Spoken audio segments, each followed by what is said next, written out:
nibona byanze iraza ikore, kandi nibona agahinda karakwishe iraza irebe icyaguteye ako gahinda, nisanga ari agahinda watewe n'umurimo wayo iraza ikureho ibyacizweho n'abantu. Nk'uko yasanze Karosi ngo nkuzanirire ijambo, ngo nkuzanirire ijambo rikubwira ngo yewe mwambi vasaya, yewe wa nshuti y'Imana we, Kristo haguruka we kuzongera gusaba ukundi. Ntukifuze ko Imana ikorohereza umwanya umwe ngo undi uzagira umubabaro. Ahubwo turabasuje bakunzi ba Karosi TV, Imana ishimwe kuko yongeye gutuma tubyuka, bikaba twemerewe n'Imana kubyuka. Ariho benshi bavuye mu mubiri, ariko twe turashima Imana kuko hari icyo yadukoreye. Ni umugambi wayo mwiza, ni ibitekerezo byayo kugira ngo tubeho. Ni Imana rero igira neza kandi itanga imbaraga ku bantu bose bazikeneye. Ariyo mpamvu rero ku muntu wese uri bubone cyangwa se uri bwumve iki kiganiro n'ijambo ry'Imana, tumanje kumusaba kugira ngo agire ibyiringiro by'ejo hazaza, kuko ufite ibyo byiringiro ngo yiboneze nk'uko monida istis wo lebray enegre aboneye. Bivuze iki rero? Ni ukuvuga ngo umuntu ufite ibyiringiro ntabwo apfa gusenyuka ngo asenyurwe n'ibyo byose abonye, ahubwo yongererwa imbaraga mu bugingo bwe kugira ngo abashe gutegekerwa n'Imana, ndetse ubuyobozi agendere mu buyobozi bw'Imana. Bivuze ko abantu bose dusaba kugira ngo mwebwe mudukunda mujye mugira ibyiringiro, kuko ibyiringiro bituma uguma kuba uriwe, ntabwo usenyurwa n'ibije byose, kuko iyo turi mu isi Bibiliya avuga ngo tuba dufashe igihe mu ntambara. Ariyo mpamvu hari benshi bagenda muri uru rugendo, ariko uru rugendo rukabananira bitewe n'uko babuze ibyiringiro. Mukristo umunsi umwe yigeze kugenda, agenda nk'uko abandi bagenda, ngo ariyumvise ijwi rimubwira ngo va mu gihugu cy'irimbukiro. Arangije ava iwe arahunga, kuko yari yumvise yuko bikomeye. Afata urugendo rero rujya mu ijuru, cyangwa se yaho yari yabwiwe, abwirwa kujya ku musaraba, kuko ku musaraba niho umuntu abonera urwandiko rw'ijuru, niho umuntu aruhukira, niho umuntu ku musaraba, niho umuntu aturirwa imitwaro. Ku musaraba niho ibyago bihagararira, ku musaraba niho ndetse ibicumuro byinshi umuntu abikurirwaho kugira ngo yitwe umwana w'Imana. Kristo aragenda rero, ageze mu nzira aza guhura n'igikombe gikomeye, igikombe bita bwihebe. Icyo gikombe nta muntu utakigeraho, icyakora utakinyuramo ni babandi bagenda uko bishakiye. Ariko ndagutangariza itangazo y'uko Uwiteka Imana akuzi, kandi mu mugambi w'ibyo azagukorera arimo no kugutabara. Ntabwo rero uyu munsi nzana byinshi birenze bikurenze ubwenge, ahubwo ndaza kukubwira ngo Mukristo ageze mu aho muri ibyo byari bikomeye, yarahageze mu gikombe bita bwihebe. Ahageze cyangwa se mu gikombe bita cy'agahinda gasaza, ahageze ngo yigaragura mu bintu byinshi, kuko yarakihetse uwo mutwaro. Ariko aza kubona mubwiriza butumwa, arangije amukuramo. Ndagira ngo nkubwire ngo hari byinshi ugomba kubamo, cyangwa se hari aho mu nzira durana by'ababyiringiro, mbega duhuramo n'ababwenge bw'isi. Muri uru rugendo duhuramo na benshi bagenda badusubiza inyuma, ariko tugahura n'abatwungura imbere, batukura mu byo bari badushyizemo, bakatugeza aho dukwiriye kugera. Ndagusuje rero, nagusuzaga muri iri jambo rivuga ngo humura nubwo bikomeye, Uwiteka ari mu nzira aje gutabara. Imana ishimwe. Ndasuza rero abantu bari muri Amerika, mu Burayi, mu Bufaransa, mu Bwongereza, muri za Mozambique na za Zambia, ndetse n'abari mu Buhindi, n'abandi bari mu mpande zose z'isi, abari za Uganda hano hepfo, n'abari i Burundi, abantu bari muri Kenya. Ndavuze ngo amahoro y'Imana abane namwe. Abantu bose bari ngarutse muri Afurika y'Epfo, navuga ngo ahari abarozi haba hari n'Imana, hari n'abakozi b'Imana. Abantu bose bari ahantu impande zose z'isi. Ndagusuje nawe uri mu Rwanda, muri iki gihugu cy'u Rwanda, ubona iri jambo ry'Imana, nkubwira ngo ahantu hose Imana irahari, kandi abantu bose ntabwo yabataye.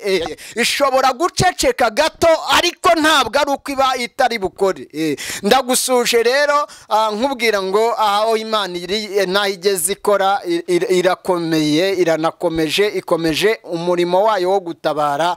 Imana igumugisha. Nagira ngo rero dukomeze nkwibutsa gukora subscribe kugira ngo tujye tugendana mu ijambo ry'Imana, kuko hari umuntu wabajije undi ngo si gituma uvuga Imana niki, undi aramusubiza ngo burya impamvu nyivuga nuko mpumeka.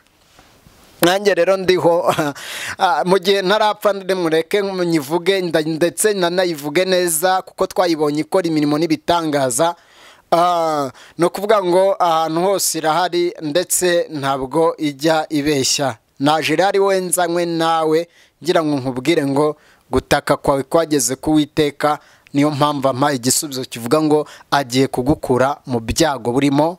Abadayimoni bagufatiye aho bumva bagomba kukwiyicira, ntabwo ari bwo gipfuye, ahubwo Uwiteka aje kugutabara. Bivuze ngo gutaka kwawe no kuniha kwawe byageze ku nerastis walayi siwa ta ebonegrai ku Uwiteka, none agiye gukora igitangaza nawe ubimenye, agiye gukora igitangaza nawe ubyumve, agiye gukora igitangaza abantu bakurwanyaga basebe, agiye gukora igitangaza imyuka mibishye, agiye guneresangone bride ostasiribone adari asheno astifodre daigre distance, agiye gukora igitangaza amashimwe aboneke, agiye gukora igitangaza amagambo aceceke. Imana ishimwe. Reka rero dusenge kugira ngo twirageze Imana yo mu ijuru ibashe kutugira neza, impa amavuta kugira ngo dukomeze. Urera urakiranuka.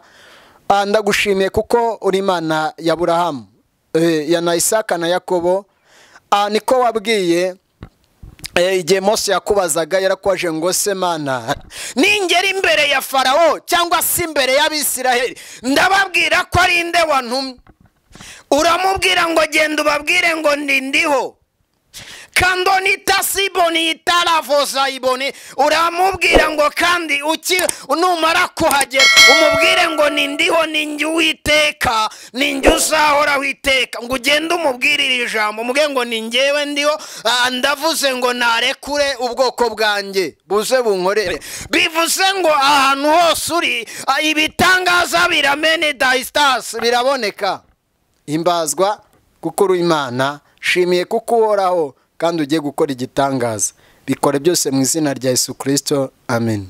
Neza kandi mu byo yakoze ni nayo mpamvu ikomeje. Twagiye rero tugiye gusoma ijambo ry'Imana n'ubundi riri hano.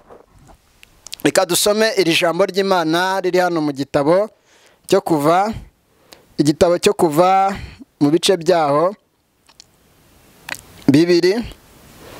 Kuva mu bice bibiri niho tugiye gusoma mu Kuva ibice bibiri.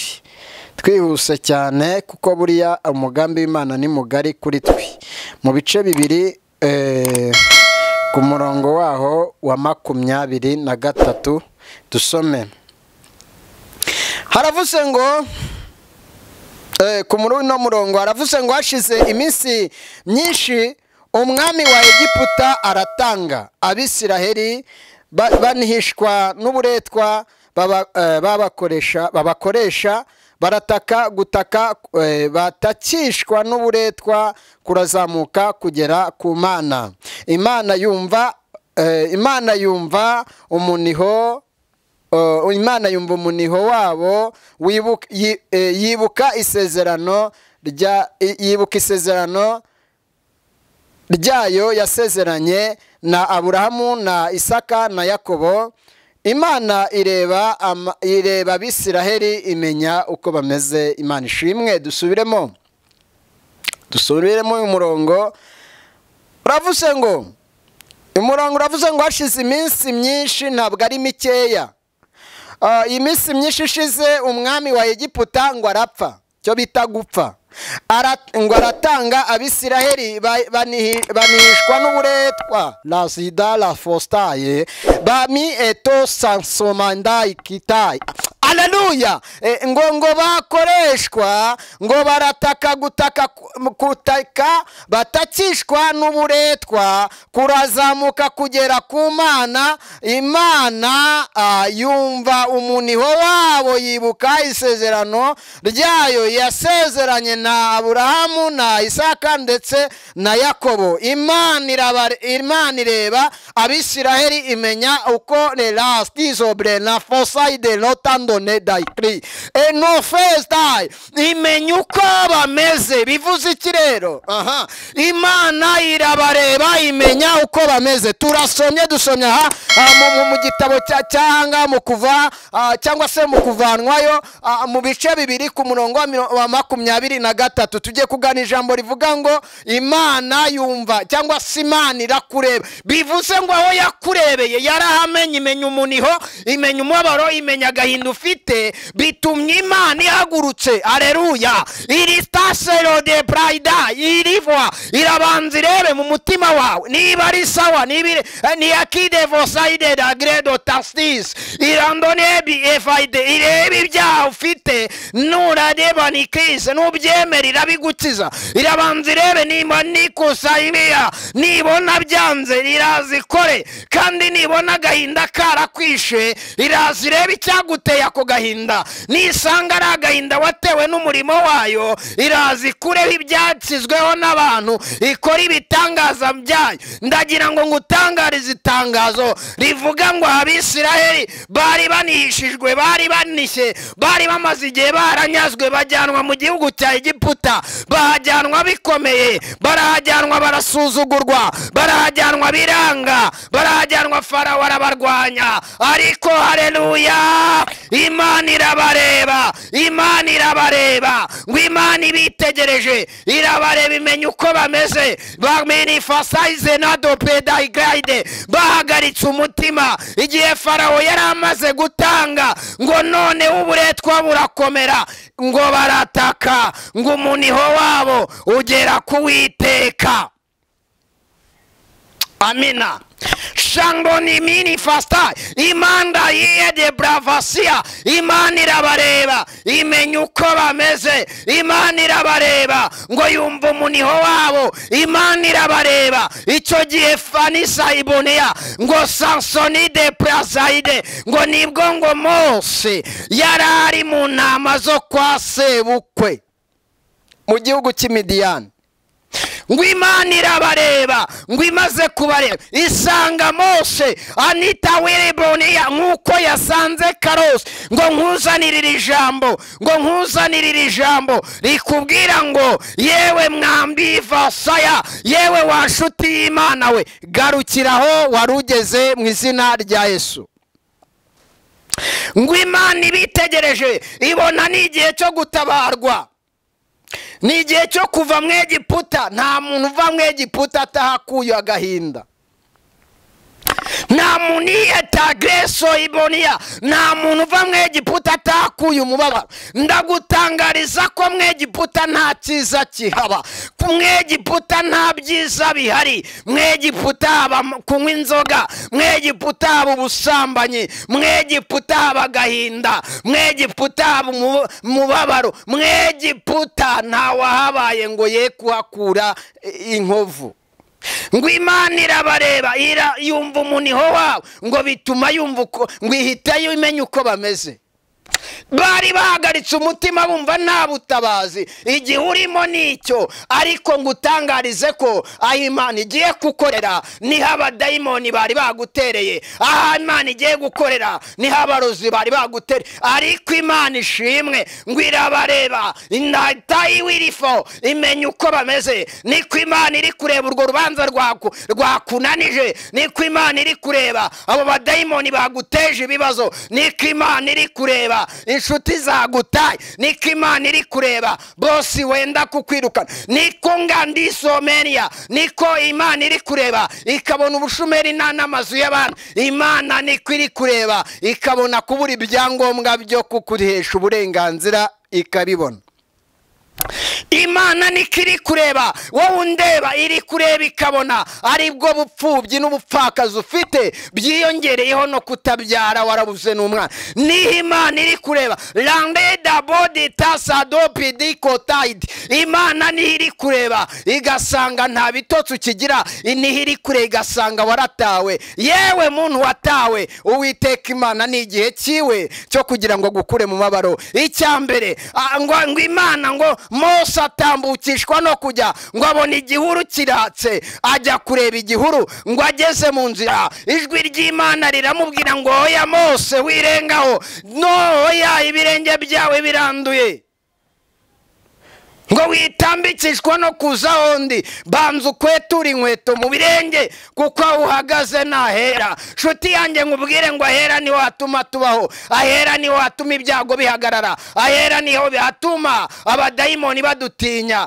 ahera nta muzimu uhagera, ahera haba ubutabazi. Mvugira ngo amena. Noneho birangije Abisiraheli ngo Mose, Imana iramubwira ngo Mose akimara kwezwa ngo ahita yezwa aratura, akimara kwatura ibyaha niho azanyira ijambo rivuga ngo niba ukiranukije kugukura mu gahato k'abazimu, niba wowe wihana ibyaha, niba uri umukiranutsi, Uwiteka Imana tomangare adopifasa arantumye ngo aje gukuraho urwo rwokamwirwa w'abazimu, uwo muvumo w'abadayimoni, uwo muvumo w'abandangi, uwo muvumo wa karandezi wacu, uwo muvumo wo kudakura, uwo muvumo wo kutabaho neza, uwo muvumo wo gukenyuka mu izina rya Yesu, uwo muvumo wo guhora urwaye, uwo muvumo la saiboniya andita kozarabove imotai detai, uwo muvumo wo guhora uhinda umushyitsi, uwo muvumo wo guhora karande zaragukandagiye, urashatse ariko ntunezerewe, ubaye mu buzima ariko ntubwishimiye. Imana ije kugukura muri uwo muvumo. Niba uzi icyo kwita kwihana ibyaha, guhora watura ibyaha, guhora uhorana n'Imana, guhora utekereza Imana, guhora wumva Imana iri bugufi bwawe, iraje ije sabidara kuza bafisa indi wege dosaibonia, ije gukora igitangaza abantu batanga. Birangije ako kanya Mose ngo arakwetura, kimara gukwetura Imana iramubwira ngo umva ijambo ngutumye, ngiramutuma, iramutuma. Imana niho yahise imutuma. Reka tuasome. Imana ngiramutuma yari maze kumva. Reka dusome twumve burari iki Imana yagushatseho uyu munsi. Mana ngo uwo mwanya ahise ikora icyo bita kumutuma. Nkubwire ngo hari abadayimoni batishimiye kubaho, ariko Uwiteka Imana yenda kugira ngo akugire neza. Reka dusome n'ubundi mu Kuva ibice byaho 3 ku murongo wa 7. Havuze ngo iki? Imana iramutuma ngo Uwiteka aramubwira ati, nukuri mbonye kubabara k'ubwoko bwanjye, mbonye kubabara kw'abarushye n'abaremerewe, lino sanson imanda prefosika labonea, mbonye kubabara k'ubwoko bwanjye, ninita wikizi brini fastiso brelai, ngo mbonye kubabara k'ubwoko bwanjye buri muri Egiputa, buri muri Amerika, buri muri Aziya, buri mu Bufaransa, mu Bwongereza, buri impande zose, mbega buri mu Rwanda, buri bonire fosaya, buri impande buri kubabara. Ngo mu Egiputa ngo numvise gutaka batakishwa n'ababakoresha uburetwa, kuko nzi imibabaro yabo. Icyitonderwa, Imana layiwa, Imana izi icyo bita umubabaro wabo. Niwo watumye umuniho wabo uzamuka ukagera ku Uwiteka. Ntabwo ari ubwa mbere bari batatse, ntabwo ari ubwa mbere bari banishye, ariko Uwiteka arabareba, amenya uko bameze. Imana ishimwe, Imana irabareba, imenya umubabaro bafite. Ngo ihagurutsa Mose, ngo iramubwira ngo mbonye, numvise umuniho wabo, mbonye umubabaro bafite, none nenda kugutuma. Imana ishimwe, Imana nawe yakuntumyeho, irambwira ngo va mu by'abantu, kora ibyo gushakaho, va mu by'abantu, wikwizera abantu kurenza Imana. ng'Imana irabareba imenya ko bameze, maze kureba Abisiraheli itivuga ngo yemwe Mose haguruka agenda. Iragenda Mose ngo amaze kugera mu Bisiraheli avuga ngo nimwumve, ngo iravuga ngo teranya abakuru b'Abisiraheli babwire ngo ndiho Uwiteka arantumye ngo umubabaro agahato k'Abanyegiputa aragahaze. Nawe hari ibintu Imana ihaze kuri wowe. Imana warabihaze nayo irabihaga. Hari ibintu Imana ihaze kuko mbega bibikurwanya. Hari ibintu Imana ihaze ubushumeri. Imana ihaze guhora usuzugurwa. Imana ihaze agahinda uhora ugira. Imana ishimwe ngo imaze kubihaga ikoresha icyo bita itegeko. Uwo mwanya nibwo Imana yahise ikora igitangaza. Iramutegeka aragenda ajya kwa Farawo, aragenda abakuzayo amaboko akomeye y'Imana. Nkubwire ngo ibimenyetso bihari usaba Imana nuko yakuntumyeho, irambwira ngo va mu byaha korera Imana, va mu nite bosa yiboneye, va mu bicumuro, ahubwo wizere ishobora gukora imirimo n'ibitangaza, wizere ishobora kugutabara, wizere ishobora kuguha amahoro, wizere bonanga soda pri e fosta, ishobora kukongerera amavuta, Imana ishobora kukongura ubwenge, Imana yeta wirista, Imana ishobora kongera kuguha amahoro, Imana ishobora kongera kukubaka, Imana ishobora gusiba izo mva. Imonieda fosara boneya rikita boneya, ndagusikiri bonentans, ndakwibutsa ko Imana kubaho kwawe ari ibizi, no kuba uriho nukubera Imana, kuba uriho nukubera yakurinze. Ngo Abisiraheli Imana ituma Mose abakuzayo amaboko akomeye, icyo bita imbaraga zayo, kuko ngo Imana yateje ibibugu, iteza ibikeri, iteza imbaraga, iteza indi, iteza ibintu byose, igezeho yica imfura zose zo mu Egiputa, ariko harokoka iz'Abisiraheli. Uburiza bwose burapfa.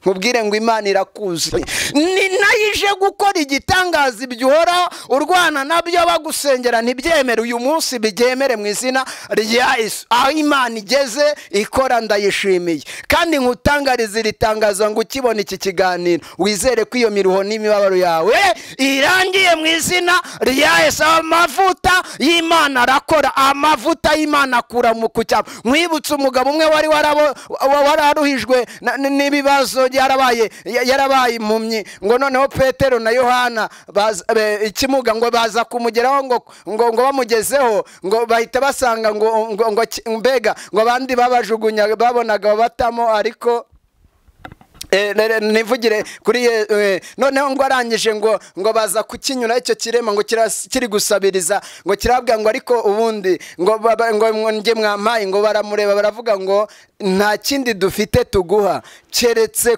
kuvuga ngo mu izina rya Yesu Kristo haguruka.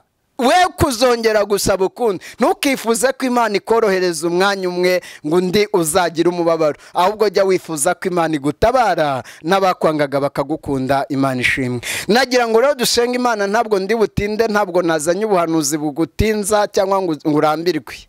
Iki dushaka no kugira ngo utabarwe n'Imana kandi ugirirwe neza, nayo ikongerera imbaraga. Ngo nibwo icyo kimuga kirema cyahagurutse, noneho cyahoraga gisabiriza, uwo munsi nacyo kijya gutanga.